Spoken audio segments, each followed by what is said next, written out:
Hi, good morning to all. हमें उम्मीद है आप बहुत अच्छे होंगे। तो आज एक लाइट का छोटा-सा टॉपिक जिसको बोलते हैं रिफ्लेक्शन ऑफ लाइट, उसको आज हम स्टडी करेंगे, देखेंगे होता है क्या रिफ्लेक्शन ऑफ लाइट, ठीक है? तो आइए चैप्टर को टॉपिक को आगे बढ़ाते हैं, जिसको बोलते हैं सबसे पहला टॉपिक होता है रिफ्लेक्शन ऑफ लाइट, मतलब प्रकाश का परावर्तन। होता क्या है? तो इसका डेफिनेशन देख लेंगे तो आपके बोर्ड में पेपर में आता है, reflection of light is the phenomenon of bouncing back of light in the same medium. किसमें? एक सेम मीडियम में। कब? When striking the surface of any object. जैसे कभी आपने देखा होगा, आप बचपन में एक बॉल से खेले होंगे, तो बॉल लिए होंगे तो बॉल को कोई खेलने वाला आपके साथ नहीं होगा, तो आप क्या करते होंगे? बॉल को लेकर दीवार पर पटकते हैं, स्ट्राइक करके वो वापस आता है। कहने का मतलब, आप अगर बॉल को दीवार से टकराते हैं तो वो किधर आता है? आप ही की तरफ आता है। जिस मीडियम से आपने फेंका है उसी मीडियम से वो बाउंस बैक करके आ जाता है। तो उसी तरफ से रिफ्लेक्शन ऑफ लाइट भी, परावर्तन जस्ट सेम इसी के जैसा वही काम करता है कि वो भी बाउंस बैक करता है। क्या करता है? बाउंस बैक करता है उस लाइट को। अब बशर्ते यहाँ डिफरेंसेज क्या है? यहाँ डिफरेंसेज ये है कि वहां बॉल को हमने स्ट्राइक करा रहा था और यहाँ हम लोग लाइट को स्ट्राइक कराएंगे। तो ध्यान देंगे, इसमें ध्यान देने वाली एक बात क्या है? ध्यान देने वाली बात है कि हम जब लाइट को इंसिडेंट कराते हैं, स्ट्राइक कराते हैं, उसके लिए हमें एक ऑपिक ऑब्जेक्ट लेना होता है, जिसको एक तरह से हम इसको लेते हैं प्लेन मिरर। इसको हम क्या बोल सकते हैं? प्लेन मिरर, जिसको समतल दर्पण बोलते हैं। आप सुबह सुबह उठकर सबसे पहले कहाँ जाते हैं? प्लेन मिरर के पास ही। क्यों? अपने चेहरे को देखने के लिए, सौंदर्य मेरा बरकरार है या चेंज हो चुका है। ब्रश करने जाते हैं तो ब्रशिंग करने भी आप जाएंगे तो कहाँ? प्लेन मिरर के पास। क्यों ऐसा? क्यों इसलिए जाते हैं कि एक साइड उसका क्या है, बैक साइड, वो पॉलिश किया रहता है, पॉलिशिंग सरफेस रहता है। ठीक है? कैसा रहता है? पॉलिशिंग सरफेस रहता है, जिससे वो सिल्वर का कोटिंग किया जाता है, जिससे वो रिफ्लेक्शन मैक्सिमम करा सके। तो रिफ्लेक्शन ये ज्यादा कराने के लिए हम सिल्वर का कोटिंग कराते हैं।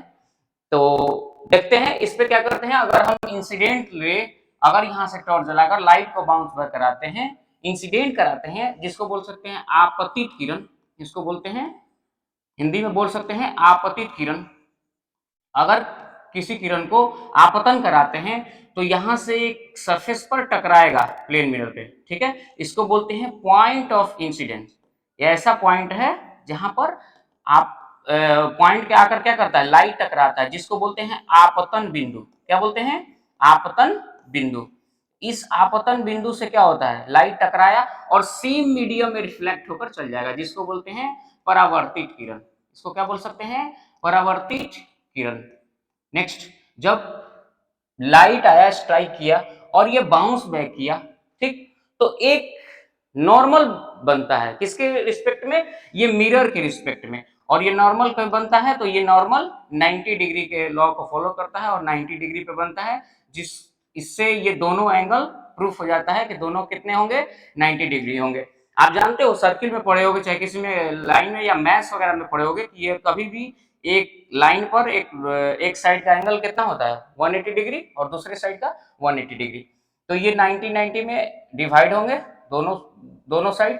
तो ये एक एंगल जनरेट करेंगे। जैसे यहां पे ये इंसिडेंट रे आया तो नॉर्मल से एक एंगल बनाएगा, जिसको बोलते हैं एंगल ऑफ इंसिडेंट, जिसको आई से हम डिनोट करते हैं। ठीक है?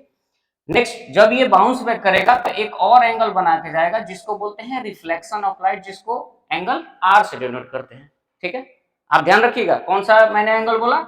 Angle of incidence. और दूसरा कहने बोला एंगल ऑफ रिफ्लेक्शन। ठीक, यहां तक तो बच्चे सब समझ लेते हैं, सब सीख लेते हैं, जान लेते हैं। लेकिन जब क्वेश्चन, जब पेपर आता है तो पेपर दे देता है कि मिरर से इंसिडेंट एंगल के बीच में एंगल ये है, तो बच्चे मान लेते हैं अक्सर कि वो आई ही का वैल्यू दिया हुआ है। लेकिन ये ऐसा नहीं करना, ये गलत बात है। ठीक है? तो आप सोच रहे हो कि सर तब इस एंगल को क्या बोलेंगे? तो इस एंगल को हम लोग बोलते हैं ग्लांसिंग एंगल। क्या बोलते हैं? Glancing angle. अब ग्लांसिंग एंगल का भी आप जानना चाहो तो ग्लांसिंग एंगल क्या होता है? ये इसको बोलते हैं छूटा हुआ कोण। क्या बोलते हैं? छूटा हुआ कोण। तो ये क्या करता है कि किसको टच करता है? ये मिरर पे टच करता है और मिरर से इंसिडेंट रे से एंगल बनाता है। ठीक है। उस तरह जब ये ग्लांसिंग एंगल, तो इस साइड भी ये क्या बन जाएगा, मिरर से टच करा है रिफ्लेक्शन को, तो ये भी बोल नहीं सकते हैं ग्लांसिंग एंगल, जिसको जी से डिनोट करते हैं। उम्मीद है आप यहां तक समझे होंगे।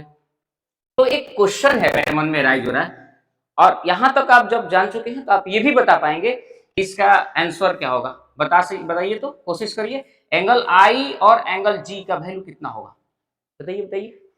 आप बता देंगे, हमें उम्मीद है आप बता देंगे, क्योंकि हम जानते हैं कि बच्चे हमारे बहुत तेज है। बताइए तो, एंगल जी और एंगल आई का, बहुत बढ़िया बताया गया उन्होंने कितना, 90 डिग्री। क्यों, तो देखिए सर आपने खुद लिखा है कि एंगल जी और एंगल आई दोनों मिलकर कितने डिग्री हो रहे हैं, तो 90 डिग्री हो रहे हैं। ठीक है, तो ऐसे आप बता सकते हो। तब दूसरा क्वेश्चन अगर एराइज होता है कि एंगल आर और एंगल जी ये भी बताना हो, तो आप बता पाओगे, हाँ सर क्यों नहीं। ये एंगल आर रिफ्लेक्शन वाली और ये एंगल जी, दोनों को अगर हम सम करेंगे, समराइज करेंगे, तो वो भी सर 90 डिग्री ही होगा। ठीक है, तो बहुत बढ़िया।